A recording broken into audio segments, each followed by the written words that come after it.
Tarot cards, the mysterious 78-card deck, have been a subject of intrigue for centuries. But what truly lies beneath their cryptic symbols and figures? Delve with me into the enigma that is the tarot. A deck made up of 78 cards, it is split into two distinct parts, the Major and Minor Arcana. Our focus today is on the Major Arcana, the 22 cards that form the spiritual core of the tarot. These cards, with their fascinating imagery and symbolism, have been a source of allure and mystique for countless seekers of wisdom. The Major Arcana is a journey, a spiritual odyssey that takes us through the various stages of life. Each card is a step, a lesson to be learned, a truth to be understood. From the Fool's initial leap of faith to the world's final realization, the Major Arcana is a reflection of our path towards self-understanding. But where did this journey begin? The origins of the tarot are as shrouded in mystery as the cards themselves. The first documented appearance of what would become the tarot was in 15th century Italy. These early decks, known as tarocchi cards, were used for games and had little to do with divination or mysticism. It wasn't until centuries later that the symbolic and spiritual aspects of the tarot truly began to take shape. Through the ages, the tarot has evolved, influenced by various cultures and philosophies. The cards we know today, with their intricate symbols and figures, are the result of this evolution. Yet, despite the changes, the essence of the tarot remains the same, a tool for introspection, for understanding the self and the world around us. In the heart of the tarot lies the Major Arcana, a mirror reflecting our innermost hopes, fears, dreams, and desires. It is a journey of self-discovery, a path that weaves its way through the labyrinth of our soul. Each card in the Major Arcana is a step on the journey towards self-understanding. Let's embark on this journey together. The Fool, card 0, or sometimes 22, is the protagonist of a story that unfolds in the Major Arcana. Imagine the Fool as a child, full of curiosity and wonder, embarking on a journey of discovery. He represents the beginning, the starting point of all journeys, both literal and metaphorical. The Fool is the embodiment of potential and limitless possibilities, stepping into the world with a naive yet fearless spirit. As the Fool ventures forth, he encounters the Magician, card 1. The Magician symbolizes willpower, skill, and the ability to manifest desires into reality. This card teaches the Fool about the power of intention and the magic that lies within each of us to shape our own destinies. In the next stage of his journey, the Fool encounters the High Priestess, card 2. She is the keeper of secrets, the guardian of the subconscious mind. The High Priestess teaches the Fool about intuition, inner wisdom, and the mysteries that lie beneath the surface of consciousness. Next, the Fool meets the Empress, card 3, who embodies creativity, fertility, and abundance. She teaches the Fool about the beauty of nature, the power of nurturing, and the joy of creation. The Emperor, card 4, is a figure of authority, structure, and control. He teaches the Fool about the importance of rules, order, and discipline in shaping one's world. Card 5 is the Hierophant, the spiritual guide and teacher. He imparts the lessons of tradition, conformity, and morality. The Hierophant instructs the Fool on the importance of societal norms and shared values in keeping harmony within a community. The Lovers, card 6, symbolize love, harmony, and partnership. They teach the Fool about relationships, choices, and the balancing of opposites. The Fool learns about the power of love and the importance of decision-making in shaping one's life. Finally, the Fool encounters the Chariot, card 7. Representing victory, determination, and self-control, the Chariot teaches the Fool about the power of focus and the importance of steering one's own course. It's a symbol of triumph over obstacles and the manifestation of one's will. In this part of the journey, the Fool learns about the fundamental aspects of life, from personal power and intuition to societal norms and personal choice. Each card, each character he encounters, adds a layer to his understanding of the world, of himself, and of the journey he's embarked on. These cards lead us along the Fool's journey, setting the stage for the deeper spiritual lessons to come. With Strength, the journey of the Fool takes a turn towards the inner self.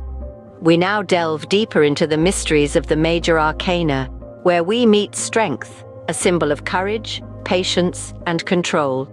As the Fool encounters Strength, they learn the importance of mastering one's instincts and passions, of channeling raw energy with grace and finesse. It's a lesson in harnessing the beast within, not with brute force, but with the power of love and understanding. From Strength, the Fool is led to the solitude of the Hermit. The Hermit, cloaked in the wisdom of the ancients, invites us to turn inward and seek our own inner light. It's a call to introspection, to solitude, and to the wisdom that comes from deep contemplation. The Hermit teaches us that sometimes the answers we seek are not in the world outside, but within the depths of our own being. Next, the Fool steps onto the Wheel of Fortune, a symbol of life's cyclical nature. The wheel suggests that everything, good or bad, is transient. It's a potent reminder of the ebb and flow of fortune and the cyclical nature of life. The Wheel of Fortune teaches the Fool and us to accept life's ups and downs with grace and equanimity. Justice follows the Wheel of Fortune, a symbol of fairness, truth, and law. The Fool learns that every action has a consequence, and balance must always be maintained. It's a lesson in karma, in cause and effect, reminding us that we are the architects of our own destiny. The Hanged Man is next on the Fool's journey. This card invites us to see the world from a different perspective. The Hanged Man symbolizes the willingness to surrender, to let go, and to accept that sometimes the path to enlightenment requires us to suspend our beliefs and preconceptions. Then comes Death, a card often misunderstood. Death signifies transformation, the end of one cycle and the beginning of another. It's not a symbol of physical death, but of change and renewal. The Death card teaches the Fool that to grow, we must be willing to let go of what no longer serves us. Finally, the Fool arrives at Temperance, a card of balance and moderation. Temperance teaches the Fool and us the art of harmonizing opposites, of blending and balancing diverse elements to create a state of equilibrium. It's a lesson in patience, in compromise, and in the delicate art of maintaining balance amidst chaos. These cards challenge us to confront our inner worlds and to find balance in the face of change and uncertainty.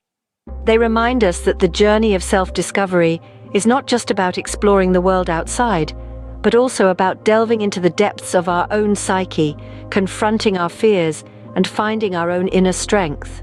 As we approach the Devil, we delve into the realm of the unconscious, where we confront our deepest fears and desires. The Devil, the 15th Major Arcana card, is often misunderstood. It does not represent evil, but rather our own personal demons and unchecked desires. It's a call to confront these issues, to bring light to the dark corners of our psyche. Following the Devil, we find the Tower, a symbol of sudden upheaval and change. This card reminds us that sometimes foundations must be shaken in order for growth and evolution to occur.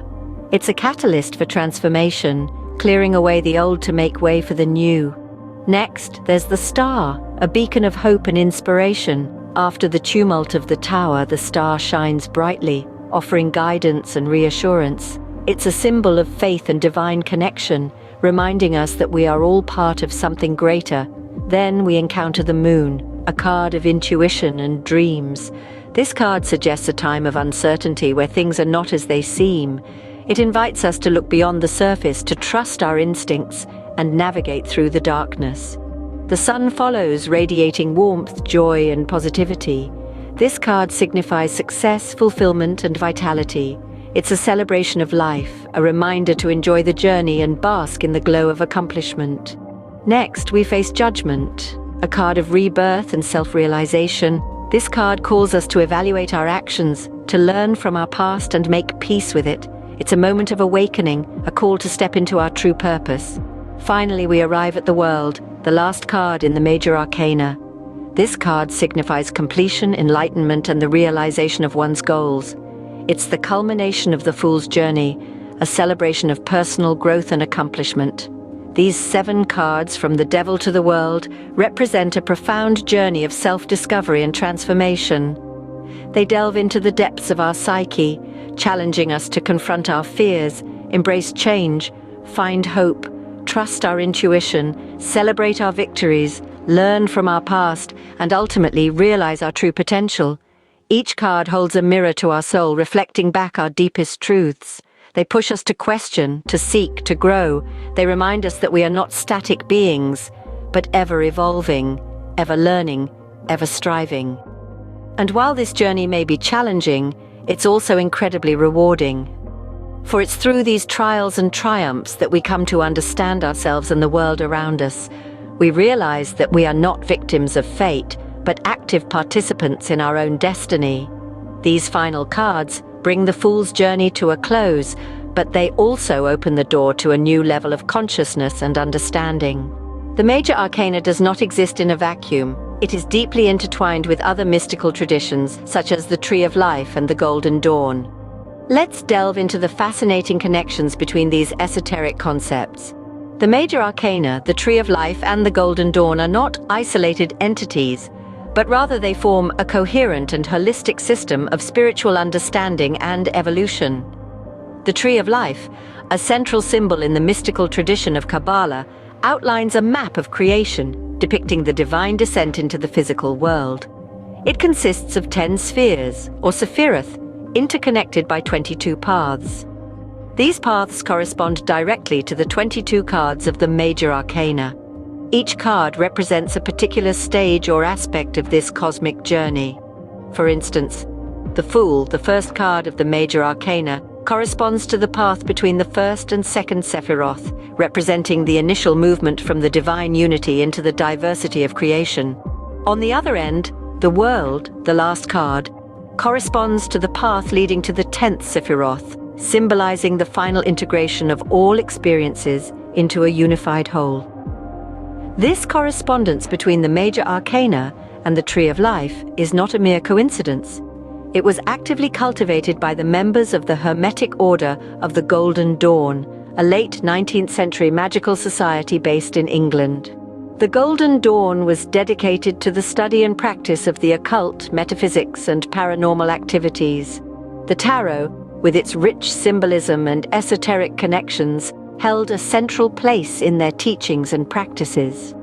The Golden Dawn's members, including influential figures like Arthur Edward Waite and Aleister Crowley, sought to integrate various mystical traditions into a comprehensive system of spiritual development. They developed elaborate correspondences between the tarot, astrology, alchemy, and Kabbalah, among other fields.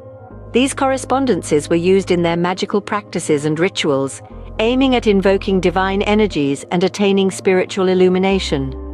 The Golden Dawn's work on the tarot, particularly the Major Arcana, has had a profound impact on how these cards are understood and used today. Their interpretations of the cards, based on their extensive esoteric correspondences, have shaped much of the modern tarot's symbolism and meanings. For example, the Golden Dawn attributed specific astrological signs and planets to each Major Arcana card, adding another layer of meaning. The Emperor, traditionally associated with authority and leadership, was linked to the astrological sign of Aries, emphasizing its dynamic, pioneering energy. Similarly, the Golden Dawn associated each card with a Hebrew letter and a corresponding path on the Tree of Life, providing a framework for understanding the card's spiritual significance in a broader cosmic context. The High Priestess, associated with the Hebrew letter Gimel and the path between the Sephiroth of Kether and Tifereth, became a symbol of divine wisdom, bridging the highest divine realms with the human heart's sphere. The Golden Dawn's legacy is not only found in the esoteric correspondences they developed, but also in their emphasis on the tarot as a tool for personal and spiritual transformation. The Major Arcana's journey, mirroring the divine descent and ascent on the Tree of Life, is also a reflection of our own spiritual journey. Each card, each path, represents a stage in this journey, a lesson to be learned, a challenge to be met, a transformation to be undergone. In the end, the Major Arcana is a mirror, reflecting our journey through life. It is a tool for self-discovery and a guide to our spiritual evolution.